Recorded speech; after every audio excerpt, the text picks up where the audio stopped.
Right, hello. So we've moved on with the installation. Um, so I've now replaced all the caps. So let's just have a quick look underneath. I don't know if you can see that. There we go. I think that shows. I've replaced all the caps. I've wired in the HT. That wasn't a problem through the inductor. I've installed this DC-DC converter. I'll put a heatsink on it, but it doesn't get hot. But I'll just as a precaution over the device, so it keeps. So the heater's running on 13.8 volts. The device is running on about 24. That either runs the Dynamotor or it runs the DC-DC that I've built. Okay, I'm not going to hold this up any longer. It's very heavy. There we are. With the Dynamotor on it, it's a bit more on the heavy side. So I think what I'll do is we'll run it up, and we can have a look at the output voltage as well.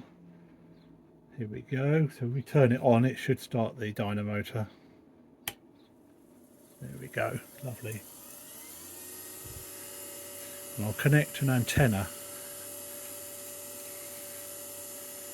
There we go. Let's check the voltage. There we go. I'll just move this up so you can see actually the current and the voltage.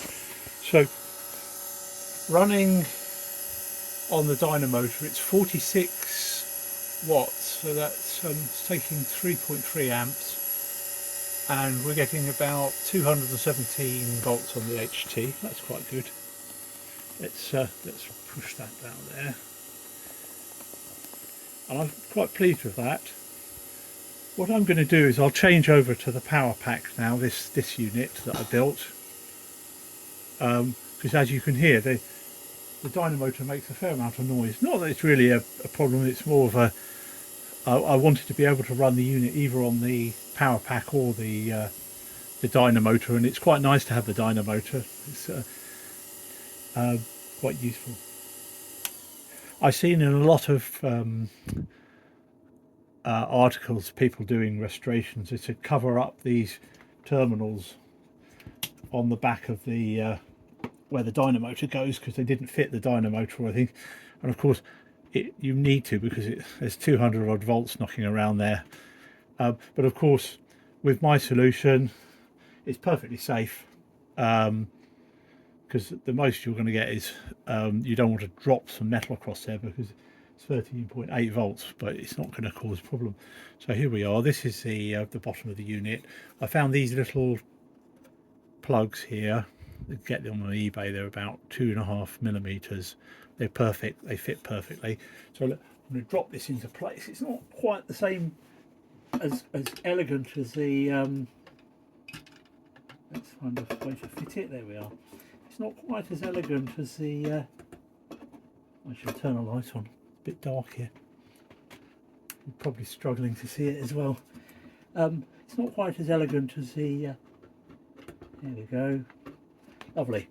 Right, so now we've got the power pack on, so I'll turn that on. Right, and as you can hear, very little sound, because it's just a DC. So let's just show you the output voltage. Oops, sorry about that. There we are. So now the current drawn has dropped down to 1.8 amps, and it's only 25 watts, and the output voltage 214. That's fine. In fact, the current's changing a little bit. I was a little bit hasty because we've got to heat the heaters have got to heat up in the unit. Let's put this back here and let's try some audio, see if we can get some life out of this thing. Now we've done a little bit of work on it. I've got this old Cold War receipt. What's it? Cold War speaker. So let's I'll put that on and I'll plug it in and see where we go with it.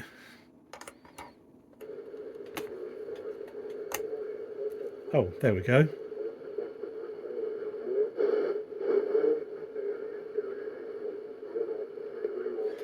Now this has got high impedance and low impedance. That's let's have a look what it says. That's a low impedance. It gives me a high frequency response. It seems to give more audio than the through the low impedance, but I don't know. We'll have to hear what the sound quality is like.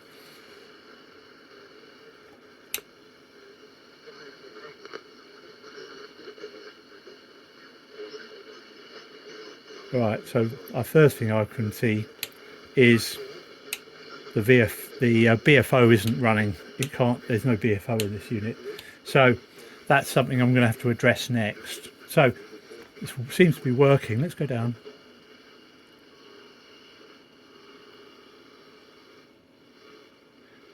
But everything's peaking up as it should, and the things are appearing on frequency, if you know what I mean.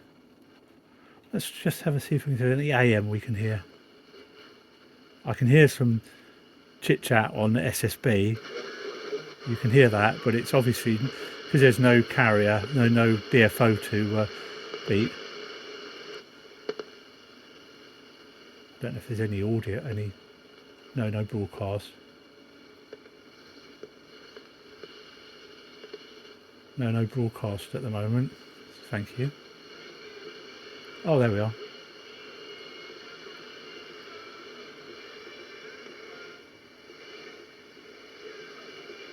Very low output though.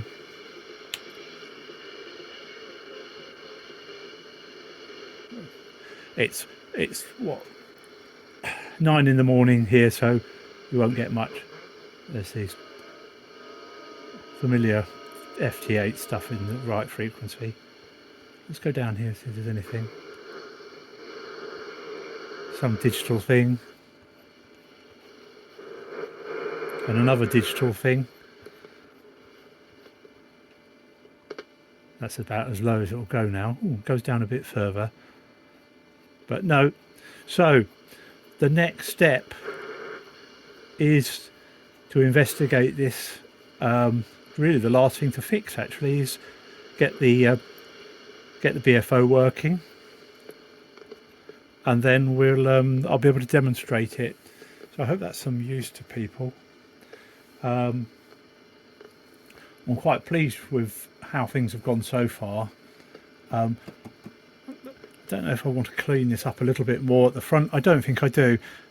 One thing I'm going to do is take this off next, the front thing, and see if I've wired it up correctly, because it seems to be doing nothing. So maybe there's a short circuit inside, which means that the BFO is disabled permanently.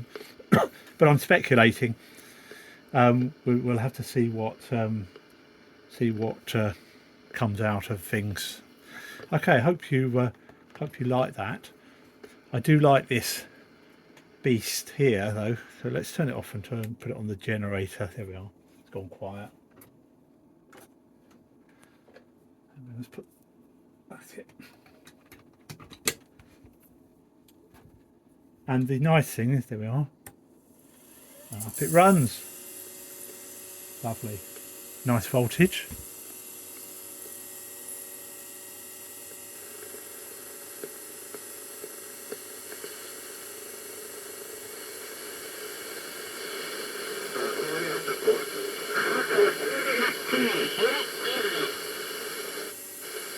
I can see this is going to work fine once